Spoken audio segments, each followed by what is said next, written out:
Every horse in the stable was standing. That was the odd part. October 1872. A stable outside Cleveland before sunrise. Every stall full. Every animal on its feet, breathing, warm, alert. Not one of them dead. Not one of them able to work either. By the end of that autumn, the same picture had repeated across most of North America. A flu moved through the working horse population and sickened, by some estimates, between 90 and 99% of the animals it reached. Horses, mules, donkeys. Faster than any city could organize around. Tell someone an outbreak just reached 99% of a population, and they'll brace for the next sentence to be about the dead. It isn't. The fatality rate ran between 1 and 4%. Most of these animals were back on their feet, working within 2 or 3 weeks. Whatever this was, it behaved less like a plague and more like a very bad cold, moving through millions of animals at once, and mostly just making them tired. But the cities stopped anyway. Freight sat on the docks. Streetcars sat on the rails wherever they happened to stop rolling. And weeks later, in Boston, a fire broke out in the financial district. And how fast the engines actually reached it has been argued about ever since. I went looking for that fire. What I found first was a horse. So here's the actual question. Not what killed the animals. Almost nothing did. The question is why a continent's worth of cities buckled because their animals needed 2 weeks in bed. Because the sickness isn't really the story. It just flipped the lights on in a room nobody had ever looked at straight on. What's wired into that room? That's the story. I'm Silas Whitlock, and this is Cross-Wired History. Familiar stories, unexpected connections. A horse going down was not an emergency. It was a Tuesday. Horses had always failed one at a time, lame, colicked, worn out, too old. Every stable, every streetcar line, every freight house had a procedure for it, and the procedure was always the same. Find another horse. You borrowed one, you rented one, you bought a tired one cheap and worked it easy for a week. The failure was the size of one animal, and the answer was the size of one animal. That arrangement held for as long as anyone in the city could remember, which is how a system disappears. Not by hiding, by handling every failure it was ever built for, until nobody thinks to ask what a different kind of failure would look like. So nobody counted. Toronto's 1871 census puts the city at just under 2,000 horses, one of the only hard numbers anyone kept. Most cities didn't bother. You take inventory of what you might run out of, and nobody believed they could run out. There was always another horse. Next stable, next county, next advertisement in the paper. When the sickness reached New York, the people trying to describe its scale landed on a phrase that says more than a count would have. It was almost impossible to estimate how many animals were affected. Track the outbreak, and the shape gets interesting. It surfaces near Markham, outside Toronto, in the last days of September. Toronto by early October. New York by the 20th. Cleveland's vets don't confirm a case until the 28th, 2 weeks after the rumors started, which tells you how fast anyone actually understood what they were looking at. Toronto, New York, Cleveland. West from there. That's not the shape of weather. That's the shape of a rail line. So the cities did the only thing they had ever been taught to do. They went looking for another animal. The historian Sean Courage has traced it city by city. Chicago put men and oxen into harness. Rochester ran carts by hand. Cleveland hitched oxen and mules to streetcars built for something faster. Memphis organized relays of men, trading off in shifts. Fire stations did the same. A review by David Morans and Jeffrey Taubenberger describes departments bringing oxen in from outside the city, or drilling young men to haul the wagons themselves. And it worked.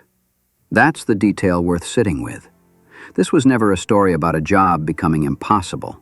An ox can pull a streetcar. A dozen men pulling together can move a fire engine. The work got done. But look at what the old procedure had quietly assumed. Find another horse only works if somebody nearby still has one. Borrowing depends on the failure staying local. For 100 years, it had. This time, the next stable was in exactly the same condition, and so was the one after that, and so was the county.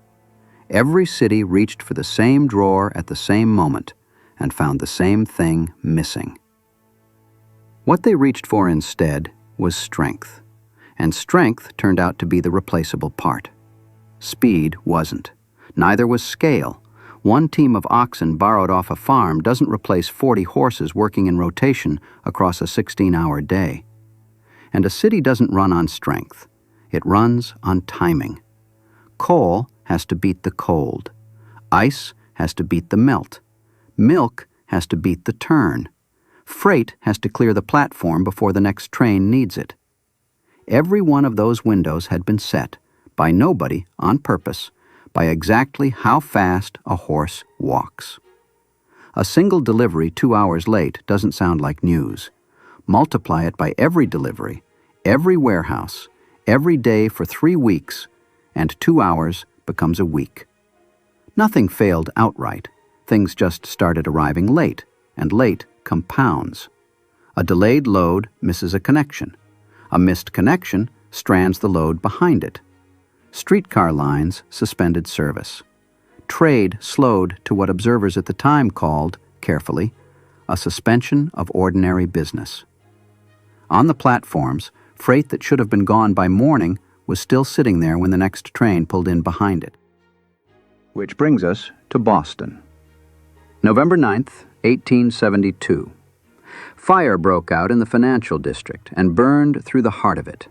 The sickness was still in the city. And the version of this story you'll find fastest is that the fire engines had no horses left to pull them. The record doesn't fully support that. One fire service history puts Boston stable at somewhere between 75 and 90 horses that autumn.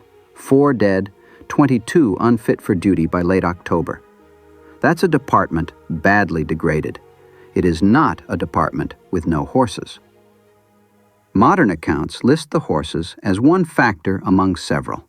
The district's construction, its mansard roofs, the water supply, how the hydrants were spaced, a delayed alarm. The peer-reviewed version is careful here. It allows that the fire may have gotten out of control partly because slower teams of men couldn't respond fast enough. So I won't tell you the horses burned Boston. It's the most repeated version of this story and among the least documented. What the evidence will actually hold is smaller and worse. The sickness never had to stop the engines. It only had to slow them down. And then it passed.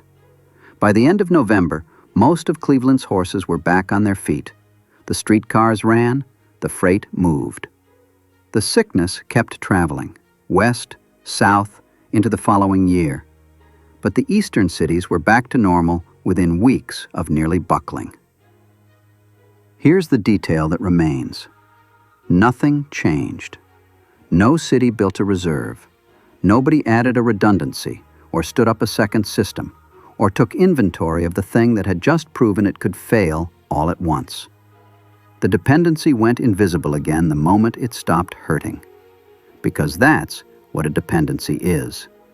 You only see the wiring from inside the wall while it's sparking. Cleveland went back to not counting its horses. New York went back to not knowing how many it had. The whole apparatus reset itself to invisible. 30 years later, an engine would take the horse's place. The cities rebuilt themselves around that instead.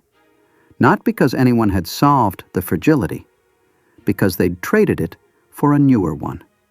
And nobody counted that either.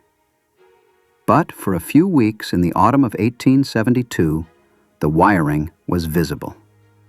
It looked like this. An ox standing in a horse's harness on a rail built for something faster, in a city that had run out of other ideas.